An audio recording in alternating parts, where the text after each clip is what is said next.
I'm not going to pretend to understand how product development meetings work, but there must have been something pretty special in the water when Nomad's crack team of accessory specialists put together its latest pitch. From the company that was brave enough to encase your AirPods Pro case in leather, comes an all-new leather MagSafe case. That's right, it's a leather case for the iPhone 12's magnetic charging puck. Nomad's argument is that the case, which is available in either black or brown, gives a MagSafe charger a classic, yet bold new look, and that it makes the charger slightly bigger and easier to grip to remove from a phone. But it also costs $25. As a tech blogger, I consider it my duty to maintain a base level of open-mindedness about new technology.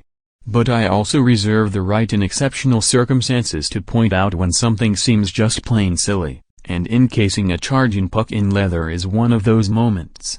I can get behind the idea of a leather case for anything you're going to be carrying around in your pockets to protect it from the stresses of everyday life, but a charger? A charger that you're almost certainly going to leave plugged in next to your bed for 99% of its life? Please. If you're already a fully paid-up member of Nomad's expanded leather universe, and you've already got a leather case for your MacBook, your iPhone, your AirPods, and your AirTags, then sure, why not also cocoon your MagSafe charger in leather for the hell of it? Maybe try following our exhaustive guide to getting a nice patina on your leather accessories while you're at it. You've earned it. All modern means of communication rely on glass. From the Gorilla Glass on our phones to the infotainment screens on our cars.